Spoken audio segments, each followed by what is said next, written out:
Welcome everybody to Extreme Power No Handling, and today we're dealing with the 2006 Hummer H1 Alpha. So this is easily one of the heaviest cars on this game, a massive 8,170 pounds, which is gargantuan, despite having only 4 wheels and no extra axle. So but I've given it a 1,049 horsepower 7.3 litre turbo diesel V8. It's the one out of the F150 or is it the F450 Super Duty, the basically the DRW pickup truck, and so it's got a huge amount of horsepower, but it's got even more in the way of torque at 2,319 pounds-feet. So which is going to be needed because obviously we've got quite a lot of weight, we're hardly aerodynamic, so that should help on this series. So but obviously the handling isn't particularly great, and that's going to be exposed by all the extra power and torque. So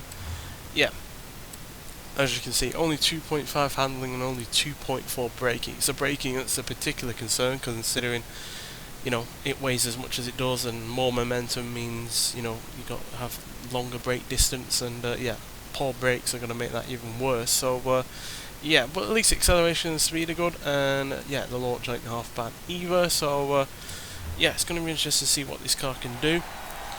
So but it's definitely quicker in terms of acceleration than it ever was before. We can now do 0 to 60 quicker than we could ever do 0 to 100, or 0 to 60 originally. In fact, we can do 0 to 100 now quicker than we could do 0 to 60 in the standard car. So it shows how fast it is.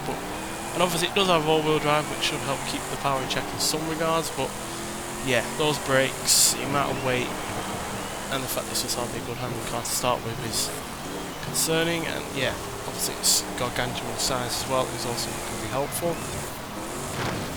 Couldn't hit walls, for instance, so and that does naturally slow us down. Slipping and sliding everywhere, leaning quite heavily as well, because it has huge suspension travel on it. It's not much overly changed engineering wise over the military version, so still got those big wheels, still got the huge suspension travel, still got all of the aspects that can help it go off-road really rather nicely. Obviously it doesn't have the element to make it bomb-proof or bulletproof or anything like that, but still, in terms of off-road capability, a mighty car. Just a shame, as a car, it's really rather useless. So, in some respects makes me wish that we had the Hummer H2, and even its H3 equivalent, or successor, that didn't do very well because the financial crisis hit when they released it, and it bombed, also would like the Hummer electric car to this series as well. Still, it's keeping the power in check. It's not particularly slow given all the power it's got. It's managed to have 1:30.090 on its first lap, which is pretty good, certainly quicker than the BMW I-Setter in the previous episode, which could only manage a time of 1:42.486. So good 12 seconds quicker than that. But considering how unbelievably difficult that was to control, that's not the biggest gap you'd expect.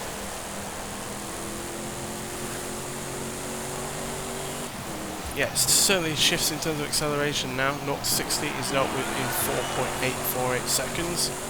0 to 100 is dealt with in 12.185 seconds, and it goes to a top speed of 193 miles an hour, which is pretty good for a unaerodynamic shape like this. And this could only do 0 to 60 in around 13 seconds originally. So get to 100 quicker than we could ever get to 60 in its stock form. Now granted, this was hardly an underpowered car in its stock form. It had 300 horsepower and 520 pounds-feet of torque, which in any other car would be fairly decent, but obviously this still weighs at more than 8,000 pounds in its stock form. So 300 horsepower in that with that amount of weight really isn't all that much. Certainly not enough to make this anything like a performance vehicle, but then given its gargantuan size and bad brakes, I don't think you really want to be going quick in this. So but 1:26.553 is a pretty sizable improvement there, nearly 4 seconds. So let's see if we can do any better on this final lap. So in terms of floors, lots and lots of understeer, which is why we hit the odd wall. It rolls around a lot, the brakes aren't particularly great, and yeah, power delivery comes in great big lumpfuls, really, a diesel engine, so yeah, not the best. It's far from the worst car that we've had on this series, in terms of time that is. Certainly not one of my favourites though, in terms of a stock car. Really don't see the point of this in real life, quite frankly. Yeah, it'll get you anywhere off-road, but outside of that it's useless, so yeah. But I guess if you live in America where the roads are wide and there's not many other cars that aren't, there's plenty of road cars, should I say, that are just as big as this, and it makes sense, but in Europe, pretty much anywhere else, this would be hopeless. Imagine trying to thread this through Tokyo, for instance. That would be nigh and impossible and absolutely stupid to do, but yeah. If you drift it around, it does get around the corner just about well enough. But yeah, our second lap there is our fastest time. So yeah, not the quickest that we've had. The Hennessy Velociraptor 6x6, which also weighed quite a fair bit, was faster than this. Although that was also a lot quicker in terms of acceleration. But yeah, 1 minute 26.553 is still a good time. So it's not quite as quick as the Hennessy, like I said, and neither is it as quick as the... where are we? Seem to have lost my place. Neither is it as quick as the GMC Jimmy, but it's quicker than the Ford Super Deluxe station wagon.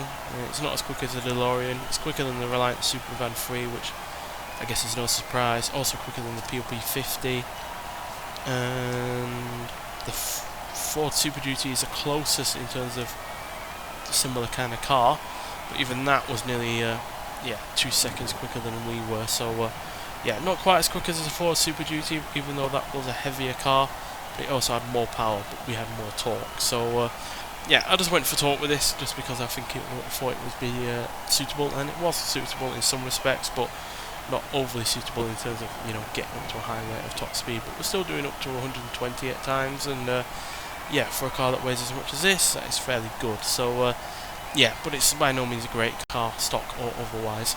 Nonetheless, so thank you for watching, and I'll see you in the next one. Bye.